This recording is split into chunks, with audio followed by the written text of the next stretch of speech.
অন্ধকার তো এই জন্য দেখা যাচ্ছে না।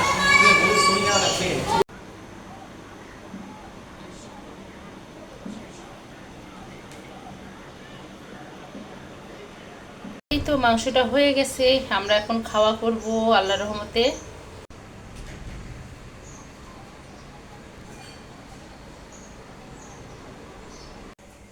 আসসালামু আলাইকুম সবাইকে, আপনারা সবাই কেমন আছেন? আশা করি ভালো আছেন। আমরাও আল্লাহর রহমতে ভালো আছি। তো প্রতিদিনের মতো হাজির হয়ে গেলাম আজকেও ছোট্ট একটা ব্লগ নিয়ে।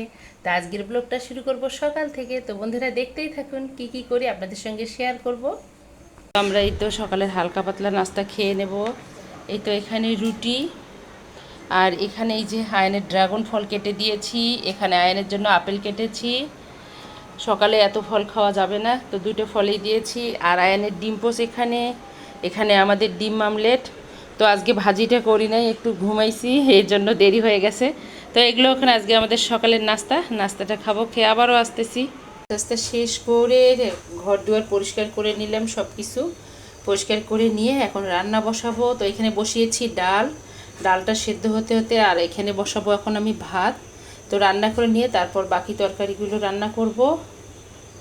ডাল হয়ে গেছে, এখানে এখন আলু ভাজি বসিয়েছি। আলু ভাজিটা হয়ে গেলে মাংস বসাই দেব। তো এই তো মাংসটা বসিয়ে দিয়েছি, মাংসটা হলে বাচ্চাদেরকে খেতে দেব। আর ওর বাবা বাইরে গেছে গরু দেখতে।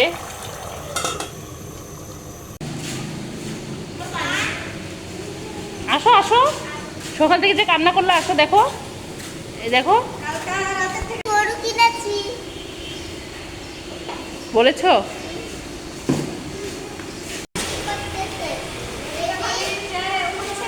গরু কিনে কি খুশি হয়েছো? এবার খাবা সব কিছু? না না, ও কিছুই করবে না আল্লাহর রহমতে। দেখো ও সুন্দরভাবে আছে। অন্ধকার তো এই জন্য বোঝা যাচ্ছে না। এটা অক্স কি বাবা বলো?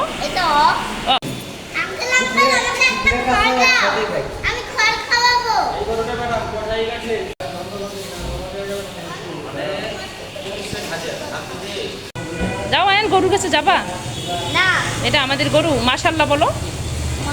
মাশাল্লাহ। এখানে অন্ধকার তো, লাইটটা নাই, এই জন্য বোঝা যাচ্ছে না।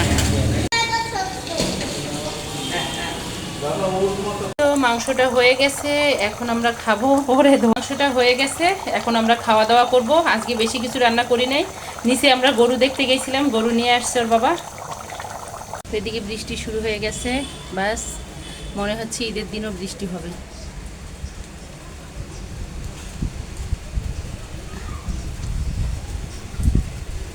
এই তো জোরে বাতাস উঠছে, বৃষ্টি শুরু হয়ে গেছে অলরেডি। আমি এখন ঈদের জন্য একটা লাল গরু কিনেছি, বড় অনেক বড় লাল গরু কিনেছো? হ্যাঁ। আর সকাল থেকে কান্না করছো কেন? গরুর জন্য। গরুর জন্য? আর খাও নাই কেন কিছু? গরুর জন্য। ও যতক্ষণ গরু কিনবে না ততক্ষণ নাস্তাও খাবে না, খাবে না, ভাতও খাবে না। এখন গরু কিনেছে, দেখে আসছে নিচ থেকে, এখন সে খাবে, তার ক্ষুধা পেয়েছে। সে লাল গরু কিনবে, অন্য কিছু কিনবে না। তো ওর বাবা এখন খুঁজে খুঁজে একটা লাল গরু নিয়ে আসছে। আল্লাহর রহমতে রিজিকে যদি আল্লাহ রাখে আমাদের, ইনশাআল্লাহ আমরা জবাই করব কুরবানির দিন, তাই না পাপা? তো এখন তো খাওয়া করবে, হ্যাঁ? এইদিকে দেখাও সোনামণি, এখন তো খাওয়া করবে। তোমার কি গরুটা পছন্দ হয়েছে? হ্যাঁ, হ্যাঁ মাশাআল্লাহ বলো। মাশাআল্লাহ। দুষ্টামি করো না। তো এই তো আমাদের দুপুরের খাবার, আজকে এই যে কাজের মধ্যে ছিলাম ব্যস্ত, এই জন্য কিছু করতে পারি নাই। এই তো এখানে হলো ডাল, আর এখানে হলো ভাত, আর এই তো মাংস রান্না করলাম। মাংসটা বসাই দিয়ে আমরা গরু দেখতে গেছিলাম। আর এখানে হলো এই যে আলু ভাজিটা করেছি, একদম চানাচুরের মতো করে, এটা ওর বাবার খুব পছন্দ। তো আমরা এখন এই যে দুপুরের খাবারটা খেয়ে নেব। আর ও বিরক্ত করছে, মানে কি সকাল থেকে এত বিরক্ত করছে যা বলার মতো না। পরে ওর বাবা ওর অত্যাচার সহ্য করতে না পেরে বৃষ্টিতে ভিজে যে গরু কিনে নিয়ে আসছে ওর জন্য। তো গরুটা আল্লাহর রহমতে ভালো হয়েছে মাশাআল্লাহ। আল্লাহ খুশি হইলে লাখ লাখ শুকরিয়া আল্লাহর কাছে, কারণ কুরবানি দিলে তো হবে না, আল্লাহ খুশি হইতে হবে। আল্লাহকে খুশি করতে পারলেই হলো সবচেয়ে বড় ইয়া।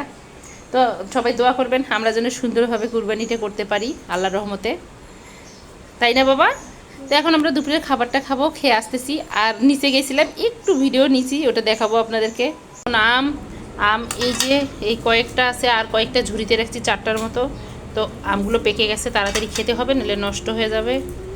তো এই তো আম কাটা শেষ, এখন আমরা আম খাবো। আম খেয়ে ওর বাবা কথা বলতেছে কষার সাথে। তো এখন আমরা আম খাবো, আম খেয়ে তারপর একটু রেস্ট নেব, রেস্ট নিয়ে বাকি যে কাজগুলো আছে সেগুলো করব। আমটাম খেয়ে সবাই মিলে ঘুমায় গেছিলাম, ঘুম থেকে উঠলাম। আজকে অনেক একটা শান্তির ঘুম দিছি, মনে হচ্ছে বৃষ্টি বৃষ্টি ভাব। তো এই তো এখন খাচ্ছি চা। তো চায়ের সাথে কিছু খাবে না ওরা, শুধু বিস্কিট খাবে আয়ান। তো এই তো চা বিস্কিট খাবো, খেয়ে আবার আয়ান গরু দেখতে যাবে। আয়ান কান্না করতেছে, গরুর কাছে যাবে এখন। তো ওকে এখন আরেকটু গরুটা দেখাই নিয়ে আসবো। তো আমার এই ভিডিওটা যদি দেখতে দেখতে কারো ভালো লাগে, প্লিজ আমার চ্যানেলটাকে সাবস্ক্রাইব করবেন, অর্নাস মমের সঙ্গে থাকবেন। আজকে এ পর্যন্ত, আল্লাহ হাফেজ, আসসালামু আলাইকুম।